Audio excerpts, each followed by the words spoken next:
Bonjour à toutes et à tous. Bienvenue dans notre étude de la parole de Dieu, tous ceux qui nous accompagnent depuis la maison et aussi à chacun d'entre nous qui est dans notre plateau. Je vais vous présenter ce matin. Aujourd'hui, nous accompagnent Akrasi, Nabil, Rosmylène, Claude, Yvonne et Sharon. Je vous remercie pour nous accompagner, mais surtout, j'espère que le Saint-Esprit puisse nous guider dans l'étude de cette parole qui est tellement importante pour nous, avec un sujet qui est magnifique, que c'est notre témoignage. Un peu de ce qu'on fera aujourd'hui, tous ensemble. C'est pour ça que je veux demander à Sharon de nous introduire à travers la prière. Seigneur notre Dieu et Créateur, nous sommes tellement reconnaissants de pouvoir être là, ensemble, pour étudier ta parole en toute liberté. Nous invitons le Saint-Esprit qui a inspiré cette parole à remplir nos cœurs, à illuminer notre compréhension, notre entendement, à guider nos échanges, mais surtout nous transformer à travers cette étude. C'est au nom du Christ, parole de vie, que nous te prions. Amen. Amen. Alors, une nouvelle leçon, un nouveau trimestre. La semaine dernière, nous avons déjà évoqué le témoignage et durant tout ce trimestre, nous allons parler de manière beaucoup plus approfondie du témoignage. Alors, le titre de cette semaine, de la leçon que nous avons étudiée ensemble, est le suivant: des témoins engageants, la puissance du témoignage personnel. Alors, des témoins engageants, donc qui sont engagés, mais qui engagent également. Je vous invite à tourner vos Bibles dans le texte qui me semble être le texte clé pour cette étude. Il s'agit de 1 Jean 1, versets 1 à 4. Et notre frère Claude va nous conduire dans la lecture de ce passage. Alors, 1 Jean 1, versets 1 à 4. Alors, ce matin, nous allons laisser la Bible parler, car je suis persuadée qu'elle a énormément de choses à nous enseigner. Frère Claude. Ce qui était dès le commencement, ce que nous avons entendu, ce que nous avons vu de nos yeux, ce que nous avons contemplé et que nos mains ont touché concernant la parole de vie, et la vie a été manifestée. Et nous l'avons vue et nous lui rendons témoignage. Et nous vous annonçons la vie éternelle qui était auprès du Père et qui nous a été manifestée. En ce que nous avons vu et entendu, nous vous l'annonçons à vous aussi, afin que vous aussi, vous soyez en communion avec nous. Or, notre communion avec le Père et avec son Fils, Jésus-Christ. Merci Claude. Alors, nous avons entendu, nous avons vu, mais pas vu seulement, mais de nos yeux.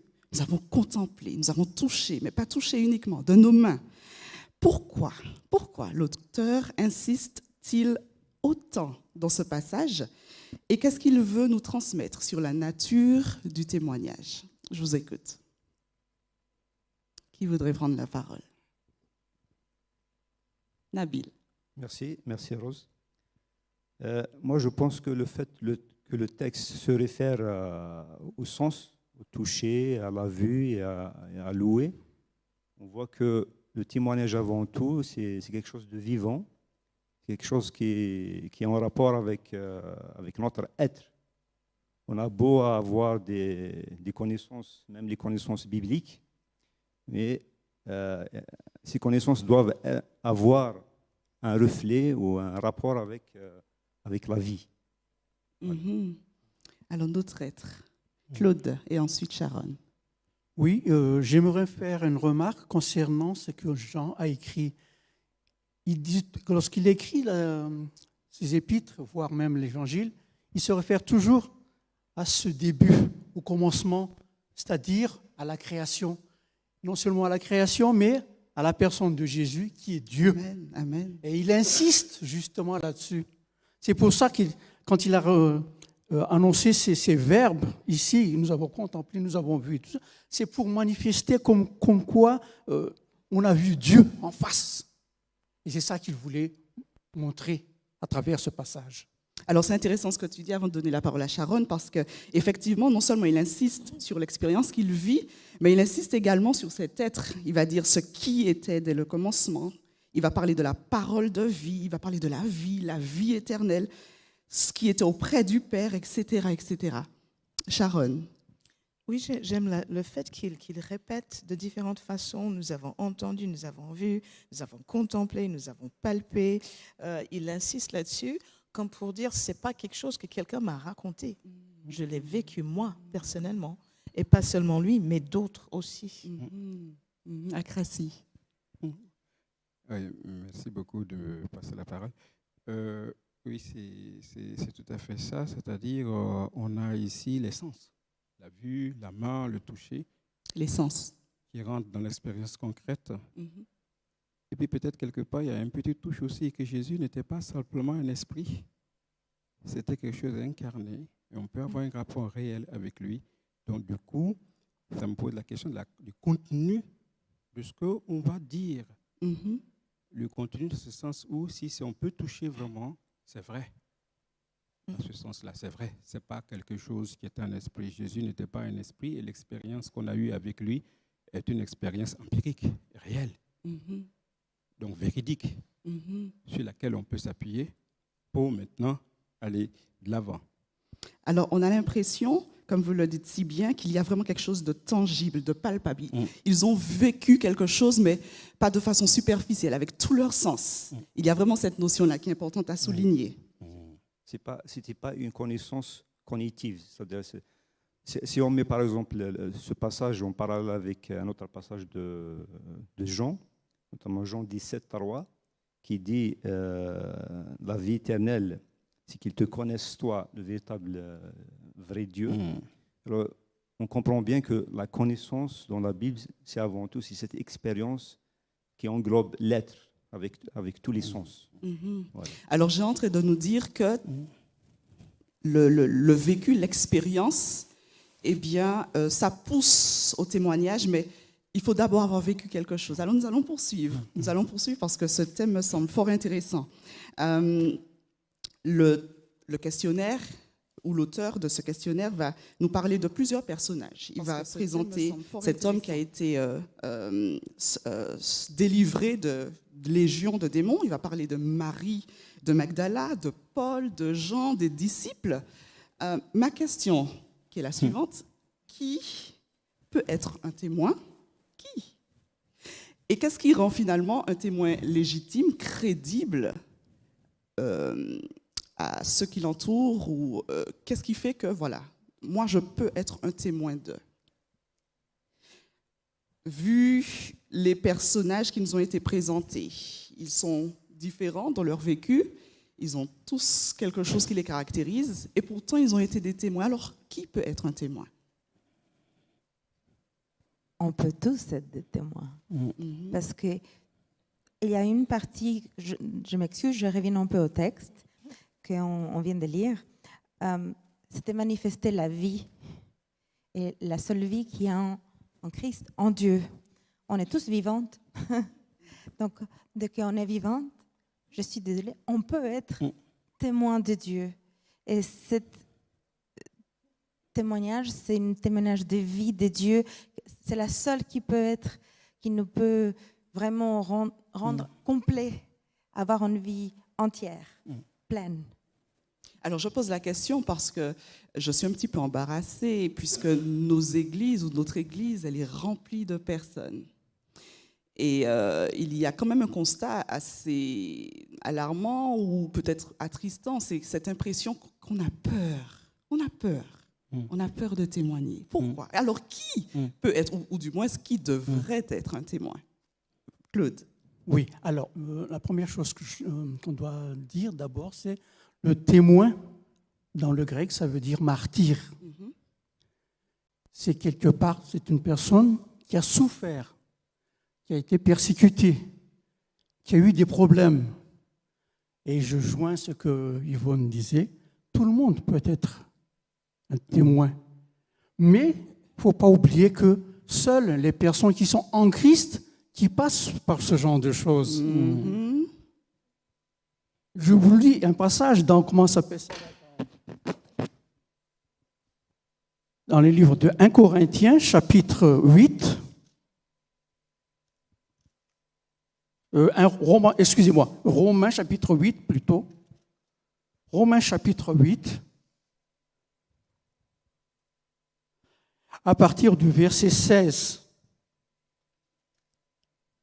ou verset 17. Or, nous sommes enfants, nous sommes aussi héritiers de Dieu et co-héritiers du Christ, et toutefois, nous souffrons avec lui, afin d'être glorifiés avec lui. J'estime que les souffrances du temps présent, ce ne sera pas l'avenir, du temps présent, ne sauraient être comparées à la gloire à venir qui sera relevée pour nous.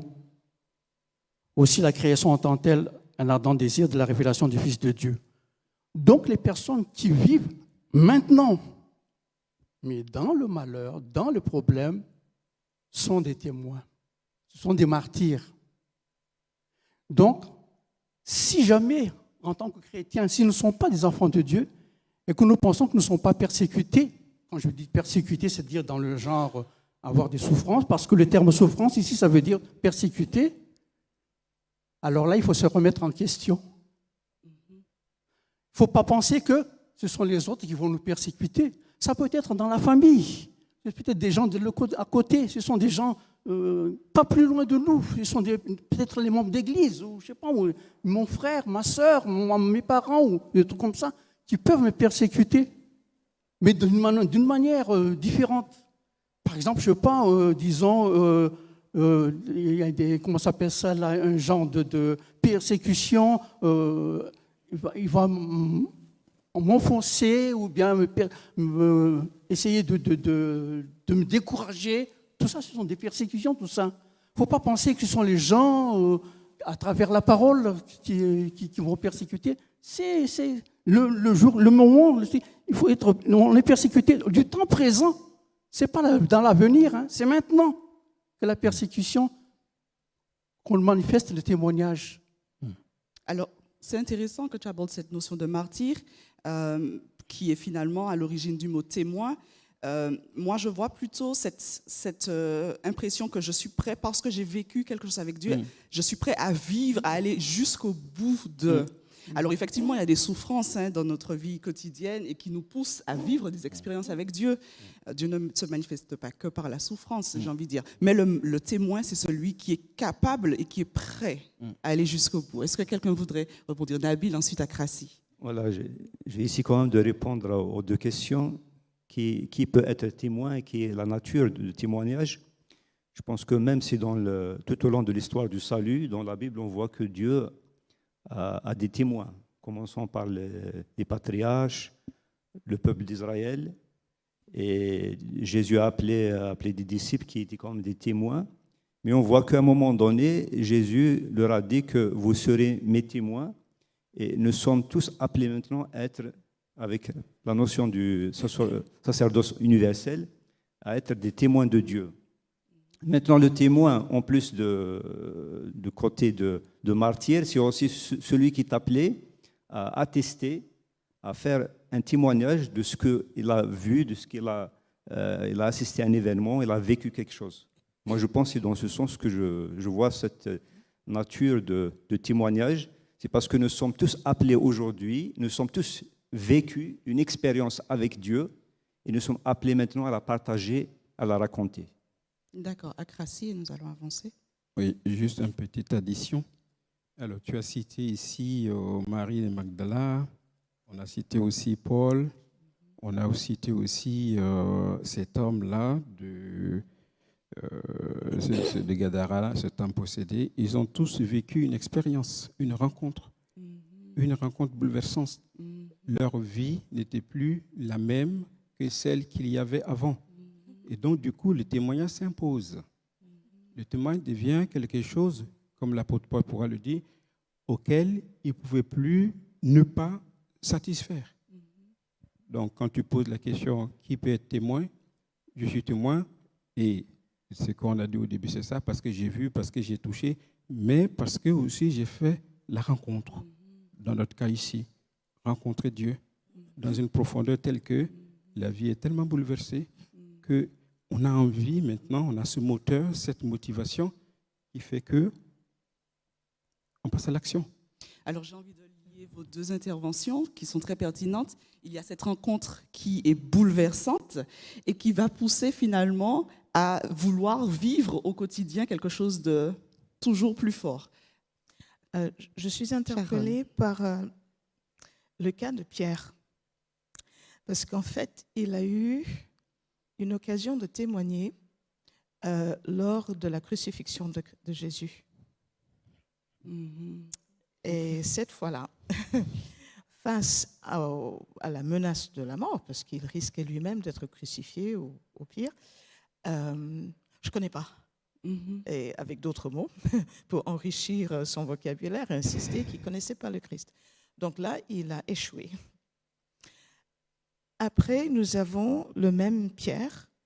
On lui dit, taisez-vous, on va vous mettre en prison, etc.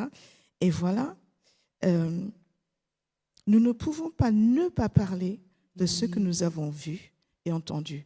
Ça devient ce qui avant lui fait peur, maintenant devient un besoin impérieux. Je ne peux pas faire autrement, c'est plus fort que moi, dit-il.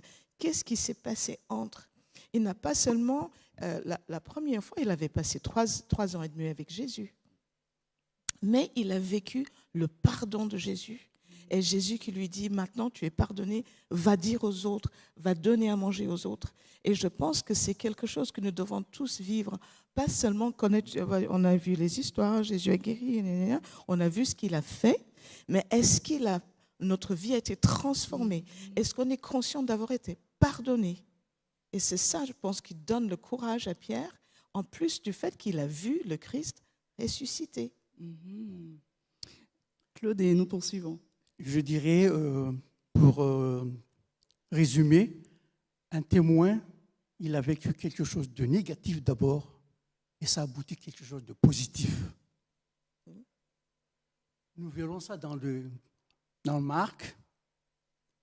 Le diable, enfin celui qui a été, comment s'appelle ça là, qui a été envoyé par le diable, c'est quelque chose de négatif qu'il a vécu là. Mais Jésus l'a délivré et il a vécu quelque chose de positif. Et ça, il ne peut pas le garder en lui. Il faut qu'il transmette ça. Et ça, je crois que c'est un peu ça, notre leçon pour cette semaine, c'est que ça veut dire un témoin. Donc il y a une quête, il y a un besoin, et il y a un Jésus qui vient répondre à ce besoin, et puis ensuite il y a la nécessité d'en parler. Alors, nous allons tourner nos Bibles donc, dans les 2 passages que je voudrais que nous considérions ce matin, celui de Marc 5, versets 15 à 20, et celui de Marc 16, versets 1 à 11. Nous n'allons pas lire tout, mais nous allons essayer de voir dans un premier temps quels sont les points communs finalement que nous observons dans ces 2 passages, afin de pouvoir poursuivre. Alors, Marc 5, versets 15 à 20. Si quelqu'un veut lire. Marc 5, verset 15 à 20. 15 à 20. On lit la totalité ou tu as dit? Alors, on peut lire... OK. On peut lire le verset 15 et le verset 19. D'accord. Marc 5, verset 15. Ils arrivaient auprès de Jésus et voient le démoniaque assis, vêtu avec toute sa raison. Lui qui avait eu légion, et ils eurent peur.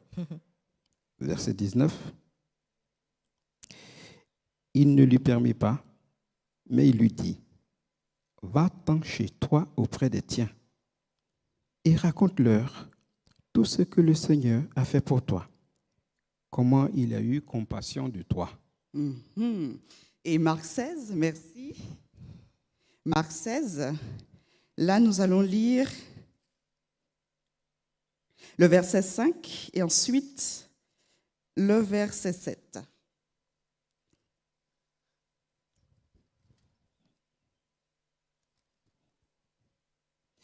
Alors le verset Nabil. Elles entrèrent dans le tombeau, virent un jeune homme assis à droite, vêtu d'une robe blanche, et elles furent épouvantées. Et le verset 7. Mais allez dire à ses disciples et à Pierre qu'il vous précède en Galilée. C'est là que vous le verrez, comme il vous l'a dit. Alors, on essaie de placer un petit peu dans le contexte. Le premier texte, il y a un homme possédé de légions de démons qui va être guéri par Jésus. Et le texte nous dit, au départ, lorsqu'il est guéri, eh bien, les gens le retrouvent assis, correctement vêtu. Donc il y a une transformation, mais une transformation qui n'est pas seulement vécue par l'homme, mais qui est vue par les autres. D'accord ? Et puis il y a de notre côté Marc, du moins il y a Marie et d'autres femmes qui vont au tombeau et qui font une rencontre aussi, qui voient là un homme assis tranquillement, brillant, vêtu de blanc. Et donc il n'y a pas de corps, il y a une réalité.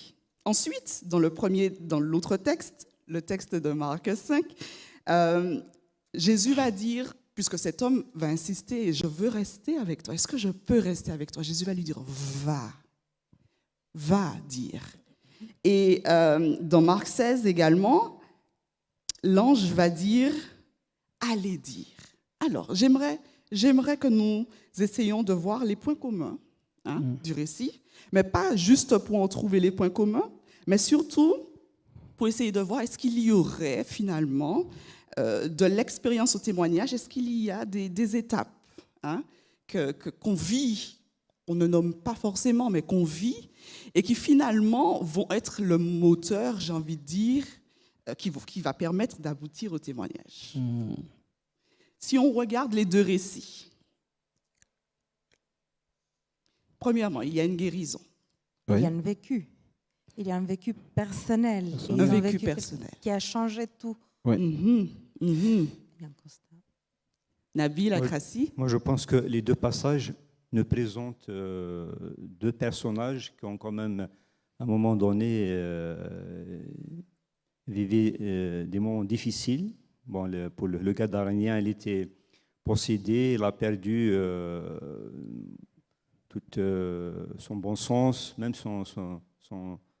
sa dignité et son humanité, parce qu'il était nu, il était enchaîné, il vivait en dehors de la communauté, son statut social. Et puis à un moment donné, il était réintégré, restauré, comme le texte le dit, physiquement, mentalement et même spirituellement, parce qu'à un moment donné, il a exprimé son désir d'être avec Jésus.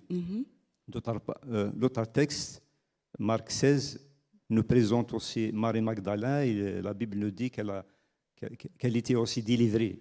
Et puis, on voit ici son attachement à Jésus. Elle voulait, même s'il était crucifié, il était dans le tombeau, mais le texte nous dit que Marie Magdalene, avec d'autres femmes, venait au tombeau. Pour faire quoi? Elle venait quoi faire? Bon, c'était pour embaumer. Oui. Et dans les deux cas, on voit que Dieu, à travers bien sûr l'ange et même Jésus pour le Gadarénien, les a envoyés en mission. Bien sûr, différemment, parce que pour le premier, curieusement, Jésus n'a pas répondu à sa requête parce qu'il voulait être avec Jésus. Et Jésus lui dit, va chez toi et raconte ce que Dieu t'a fait. Contrairement à la femme, il lui dit, va et dire aux disciples. C'est quand même curieux, quand même, dire aux disciples. Alors c'est intéressant. D'abord, il y a un avant, comme Claude disait tout à l'heure. Ensuite, il y a une rencontre, comme Yvonne vient de dire. Et puis, il y a un envoi. Ensuite, Akrassi. Avant l'envoi, il y a la reconnaissance. Il y a la reconnaissance.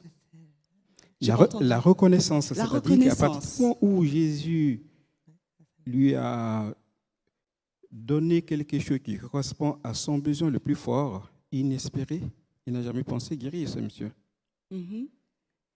Il fait une expérience qui le dépasse complètement.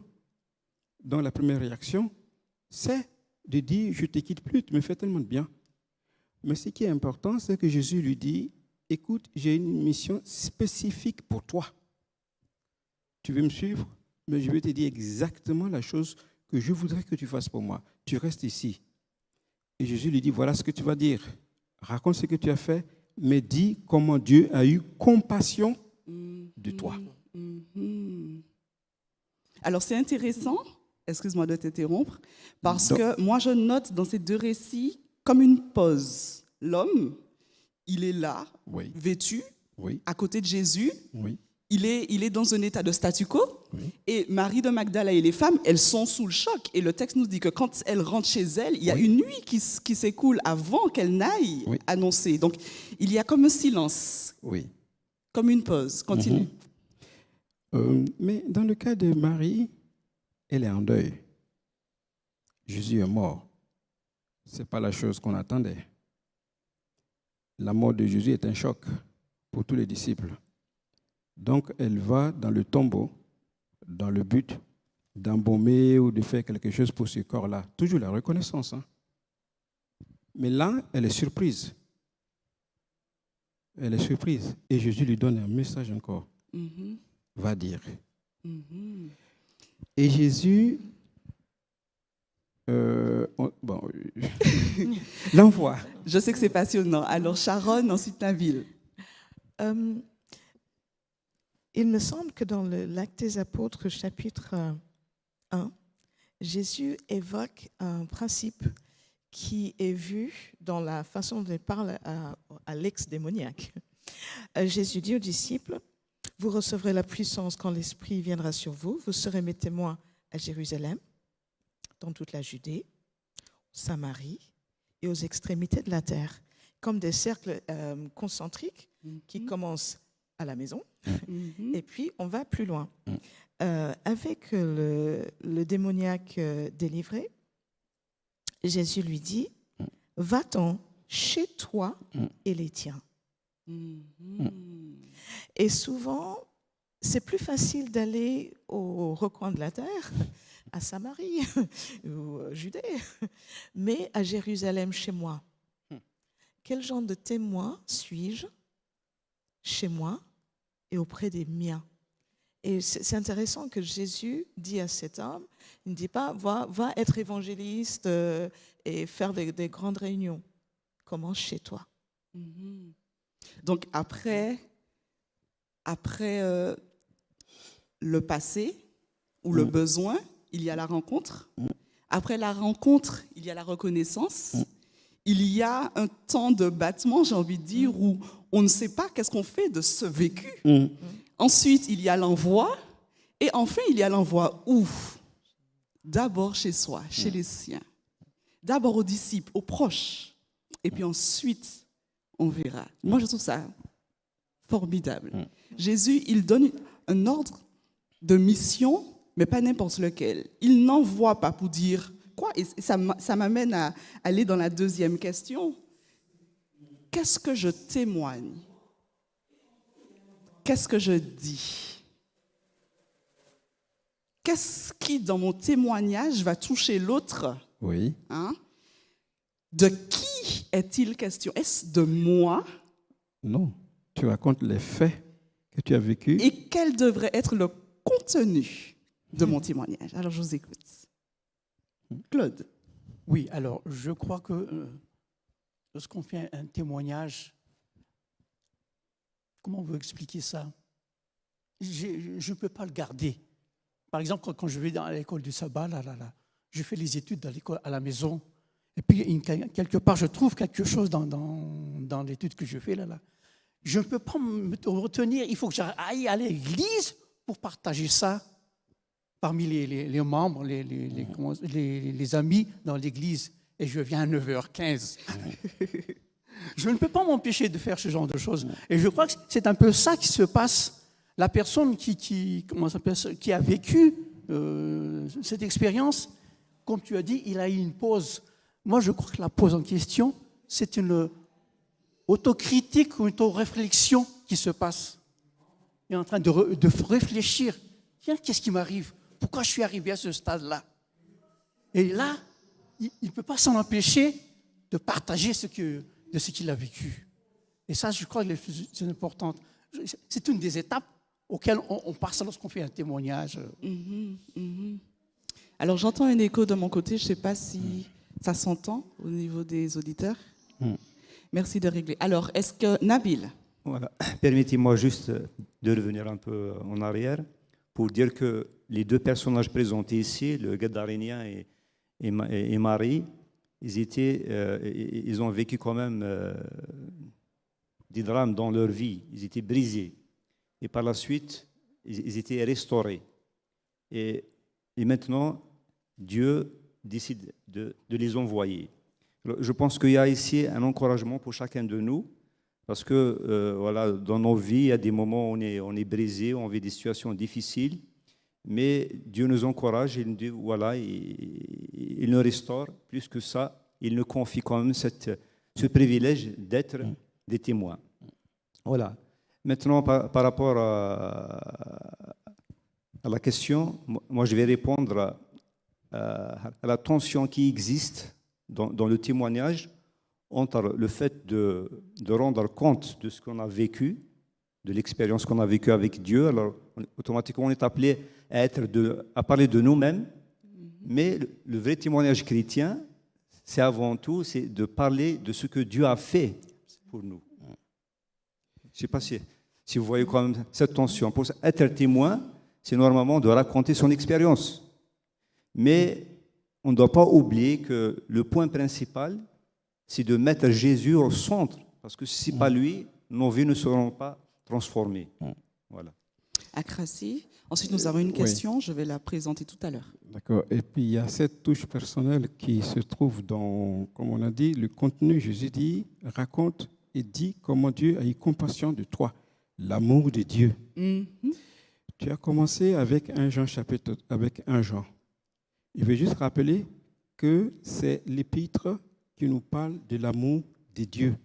Et c'est l'épître qui définit Dieu comme étant amour. Très bien. Quelqu'un d'autre? Sharon. Une chose qui m'a souvent interpellée, c'est la façon dont certains témoignages sont racontés.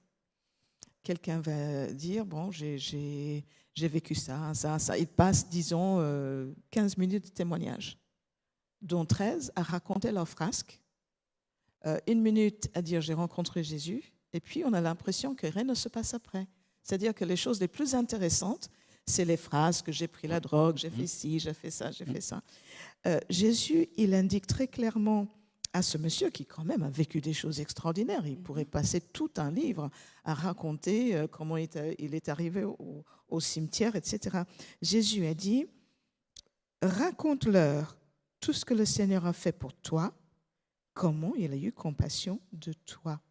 Le sujet, la vedette de notre témoignage, c'est censé être Dieu. Amen. Et pas nous. Amen. Exact. Amen. Très profond. Yvonne. Désolée. Sans souci. En revenant un peu à ce que Sharon dit et en revenant un peu à ce qu'on disait au début par rapport à témoigner dans notre famille, je crois que c'est un clin d'œil aussi de Dieu, puisque dans notre famille, on n'a pas besoin de raconter ce que nous, on a vécu en général. Ils l'ont vécu avec nous. Ils nous connaissent suffisamment. Et la partie qui fait la différence, qu'eux, ils ne peuvent pas savoir, c'est ce que nous, on a vécu interne dans notre cœur. Et c'est ça, justement, c'est la transformation, comment moi, je me positionne aujourd'hui par rapport à mon Dieu. Donc, pour moi, c'est un cadeau du ciel de pouvoir témoigner dans notre famille, parce que toute cette partie que tu disais, qu'on raconte tout ce qui nous est arrivé, on peut se passer des fois. Mais cette partie dans laquelle Dieu nous donne la paix, Dieu nous réconforte, Dieu nous restaure à la position que lui, il nous a donnée au début, c'est là qu'on peut vraiment partager. Très bien, Nabil. Je signale juste un point, c'est que c'est beau de témoigner au sein de sa famille, mais ce n'est pas toujours évident. On voit déjà dans la Bible, soit pour les prophètes, soit pour Jésus lui-même, les disciples, ils avaient des difficultés à prêcher chez eux. Mais ça n'empêche pas, effectivement, comme Yvonne l'a bien dit tout à l'heure, le premier endroit où on doit quand même rendre témoignage, c'est nos familles. Et même si on trouve de la difficulté, moi je pense qu'il y a lieu de témoigner. Même si on n'est pas accepté, Dieu fera le reste. Voilà. Très bien.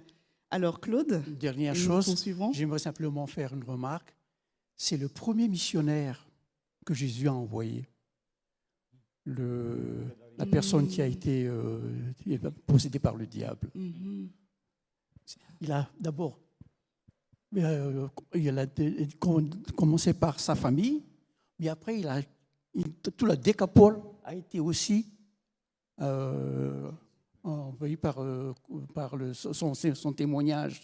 Et Jésus, selon l'esprit de prophétie, il a dit, il est revenu une année après, et bien toutes les personnes qui étaient dans Décapole ont accepté Jésus. Amen. Amen. Juste un détail par rapport à ça.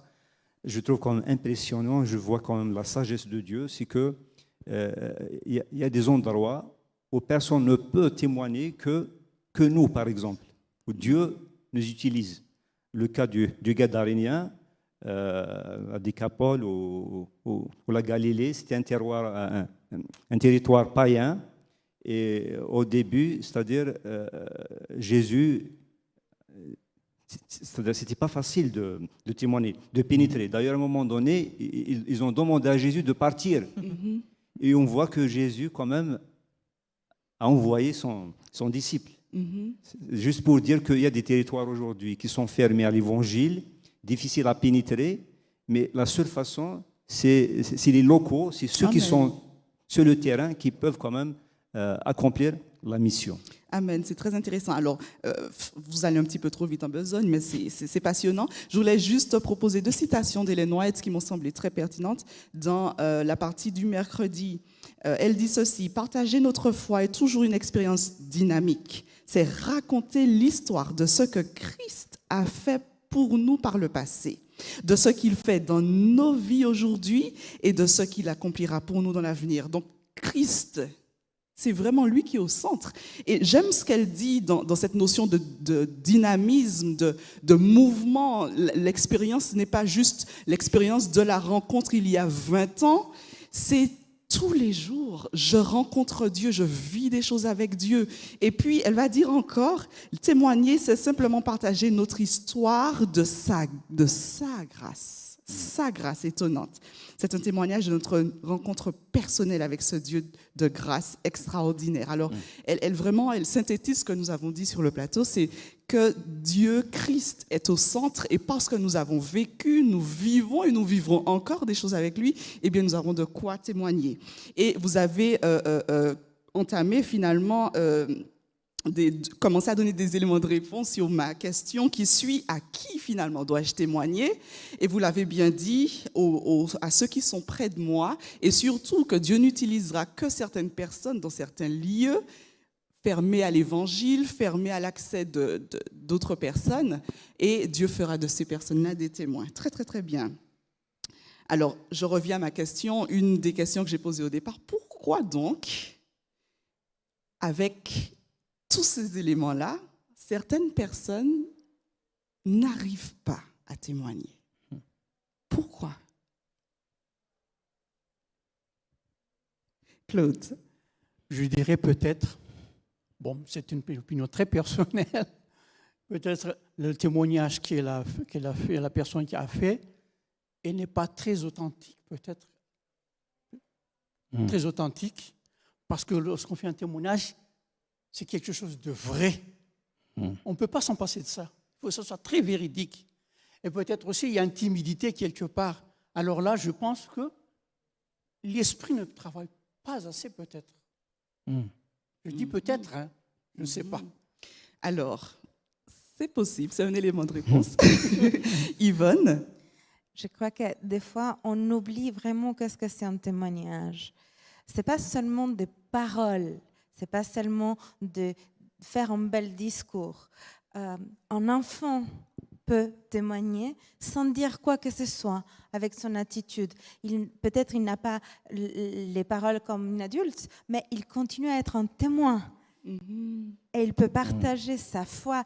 Et plein de cas, ça a été le cas qu'un enfant a transformé la vie d'une toute une famille. Oui.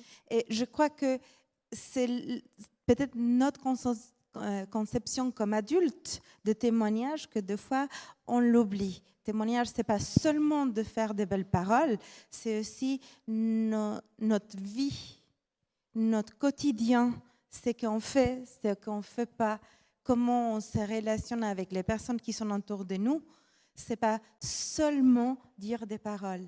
Et des fois, on est tellement, on veut tellement convaincre l'autre de quelque chose. Et c'est pas ça les témoignages. Les témoignages, c'est vivre la vie avec Dieu et partager ça. C'est pas moi qui convainc les cœurs des autres, c'est seulement le Saint-Esprit qui le fait. Exactement. Et pas mal de fois, c'est ça qui nous confond dans notre témoignage. On veut convaincre la personne qu'on a en face et des fois, on n'est pas respectueux de l'intégrité de la personne qu'on a en face. Parce que ce n'est pas mon travail, c'est le travail du Saint-Esprit. Très intéressant. Sharon, Je pense que tu as mis le doigt dessus vraiment, Yvonne, parce qu'il me semble que souvent notre problème, c'est que nous confondons les rôles, c'est-à-dire on veut être soit gendarme, soit juge, soit juré, soit avocat de Dieu.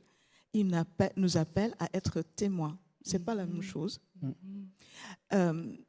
Et souvent, je pense qu'en tant qu'adventiste, on est spécialement porté à faire ça, c'est de confondre témoignage et apologétique ou enseignement.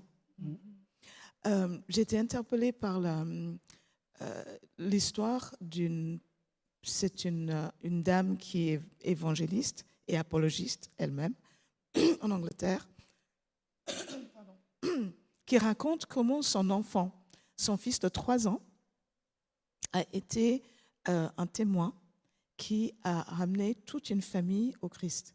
Ce petit, dans la cour de récré, a parlé à son petit camarade de 3-4 ans de Jésus, comment Jésus, il aimait Jésus, tout ça. Il a tellement parlé de ça que le petit garçon est rentré chez lui et exigeait que ses parents achètent une Bible et qu'ils lisent les histoires de Jésus. Et de fil en aiguille, cette famille a été convertie à cause d'un petit garçon qui, bien sûr, ne pouvait pas donner des études bibliques, mais qui a partagé son amour débordant de Christ. Donc, on n'a pas besoin d'être formé, on n'a pas besoin d'arguments, comme tu as dit. Souvent, on pense que c'est nos arguments qui vont gagner les cœurs. On est appelé à témoigner. C'est l'Esprit Saint qui convainc. Alors, avant de donner la parole à Nabil, à Krassi, il y a une question d'Albert Muller. Sommes-nous à devenir des martyrs pour notre temps par rapport à Apocalypse 20, verset 4? Alors, moi, j'ai le sentiment qu'on est en train de répondre à cela, à cette notion de je partage, je témoigne d'un vécu. Je ne suis pas là pour enseigner ni pour prêcher sur mon lieu de travail, mais je témoigne de. Donc, par conséquent, est-ce nécessaire finalement de se créer des occasions où je vais être martyrisé pour pouvoir partager mon témoignage? Je vous laisse la parole. Voilà, je voulais tout à l'heure répondre à la question parce que je pense que l'une des choses qui bloque le témoignage, c'est la fausse conception qu'on a même du sens, la définition du témoin. Au début, notre frère a donné comme un aspect de la définition en disant que ça a un rapport avec être martyr. Et je pense que c'est une question pertinente, notamment dans le contexte où on voit dans d'autres religions des fidèles qui sont là et ils sont là même, ils sont prêts à mourir pour défendre leurs convictions. Ils sont même des kamikazes parce qu'ils croient à un idéal. Moi, je pense qu'être témoin, avant tout, c'est rendre avec simplicité, mais avec authenticité de ce qu'on a vécu avec Dieu. Dans des situations, c'est pas dans tous les cas où notre témoignage peut nous mener à sacrifier nos vies mais ce n'est pas dans tous les cas. Voilà. Dieu nous veut vivants. D'ailleurs, dans Romains 12, il dit, voilà, il souhaite que nous rendions un culte, que nous soyons un temple vivant pour Dieu. Voilà. Alors, à Crassi, Moi, je n'étais pas dans cette. Enfin, j'avais levé le doigt pour autre chose. Pour ce qu'on d'accord, disait d'accord. dans Alors, c'est cette pas grave. question. Alors, moi, ce que je voudrais rajouter par rapport à ce qui est dit, c'est que c'est vrai que des fois, on se trompe dans notre manière de témoigner. On a le sentiment qu'il me faut convaincre l'autre. Ça, c'est une réalité. On va être un martyr. Ou être martyr. Et puis, il y a d'autres fois où je mets le pied dans le plat, où l'occasion ne s'y prête pas. Ce n'est pas le bon moment, la personne n'est pas réceptive, il n'y a pas un besoin. On a parlé tout à l'heure de cette notion de besoin, de Dieu, de Jésus qui va attendre que l'autre ait un besoin pour pouvoir intervenir. Il y a aussi d'autres éléments qu'on pourrait rajouter dans le fait qu'on a peur de témoigner parce que on a le sentiment qu'il faut en dire trop. Oui. Finalement, le témoignage, il peut être partagé, mais de différentes façons. Il peut être verbal, il peut être écrit. Combien de personnes ont vécu des choses, que ce soit en rapport avec Dieu ou pas, et qui ont écrit leur histoire, qui vont finalement aider d'autres personnes dans la même situation. Et puis le témoignage, il est vécu. Je suis dans une famille, on a parlé de l'enfant de 3 ans, mais il y a par exemple une épouse qui rencontre Jésus et son vécu, son expérience sera différente, son attitude sera différente. Et donc le témoignage, il peut être vécu de plusieurs manières. Et donc, moi j'ai envie de dire que si notre force est dans la parole, pourquoi pas? Mais si je suis sur mon lieu de travail, est-ce que je fais la différence dans mon action? Sharon. Je pense que c'est très important, cette question de martyr ou pas. Jésus n'encourage pas ses disciples à chercher le martyr. Il a dit, vous allez dans une ville, les gens ne vous acceptent pas, partez tranquillement. Oui. Okay. Donc, on ne va pas insister pour provoquer le martyr. Même si à la fin, ils sont tous presque Exactement, martyrisés. mais ils ne l'ont pas cherché. C'est ça qui est très important. Je me souviens d'une jeune femme que j'ai connue quand j'étais en Angleterre, qui nous racontait à l'église les difficultés qu'elle avait pour avoir quitté le travail plus tôt le vendredi pour respecter le sabbat. Et pour elle, elle vivait ça comme un genre de martyr, c'est une persécution. Mais la connaissant, écoutant certaines choses qu'elle disait, elle n'arrivait pas toujours à l'heure au travail. Alors, quand d'un côté, tu n'arrives pas à l'heure, et puis après, tu veux partir plus tôt, voilà, tu ne peux pas nécessairement dire que c'est une persécution. Donc, parfois, par notre comportement, nous contredisons notre témoignage, et ça apporte le martyr. Mais il me semble que dans nos sociétés, ça me frappe de plus en plus. J'écoute beaucoup de témoignages qui sont en contraste. Des témoignages de chrétiens en Iran et dans d'autres pays où si vous êtes pris par les autorités, vous risquez votre vie, littéralement. Et que les gens témoignent quand même. Dans nos sociétés où nous avons la liberté, mais nous avons peur de perdre notre travail. Ou juste de perdre l'estime de nos amis. Et là, on a peur.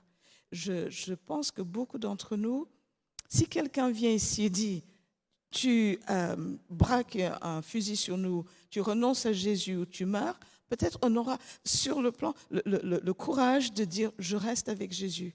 Mais si on nous dit au travail, alors là, tu n'as pas le droit de dire certaines choses sur ce qui est un homme, ce qui est une femme. Il y a un médecin en Angleterre qui a perdu son travail parce qu'il n'a pas voulu mettre sur un papier que quelqu'un était une femme.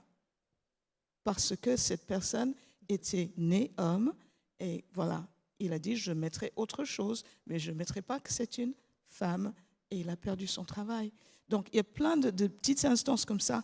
Est-ce que tu fais un gâteau pour certains mariages? Est-ce que tu as le droit de refuser?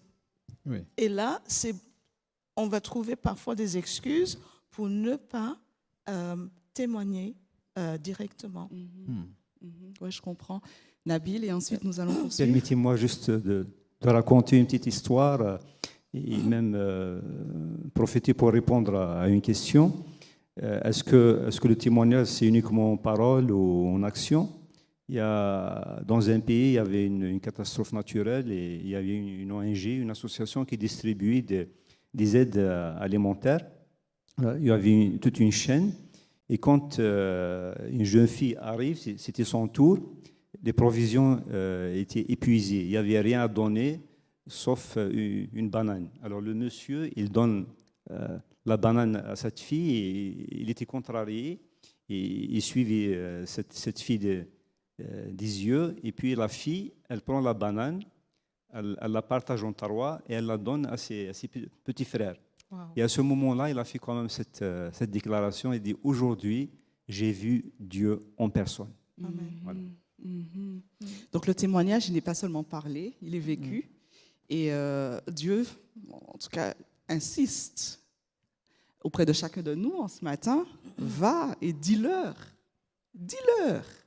Quelle grâce étonnante j'ai opérée dans vos vies. Dites-leur. Alors, ça, c'est ma dernière question. Et elle sera bien plus pratique que les précédentes. Qu'avons-nous à dire en ce matin? Quel est notre témoignage personnel? Est-ce que nous avons ici présents, chacun, 2-3 mots, pas grand-chose. Est-ce que nous pouvons relater une expérience que nous avons vécue, soit de notre conversion ou une expérience récente, mais qui nous a bouleversés, afin que nos auditeurs, nos internautes puissent effectivement être touchés par ce que nous avons vécu? Alors, nous allons commencer comme cela. Nous allons commencer avec Akrasi et nous allons poursuivre. Je ne peux pas dire quelque chose de spécial comme ça aujourd'hui, mais je sais que pour moi, personnellement, c'est une grâce spéciale de devenir croyant. Je ne l'étais pas avant. Et depuis mes 18 ans, je suis croyant, adventiste. Et j'ai découvert un Dieu spécial qui me guide, qui m'accompagne dans des expériences de la vie quotidienne. Et je sais que tous les jours, je peux m'appuyer sur lui. J'ai une personne, même si je ne le vois pas, pour moi, il est concret.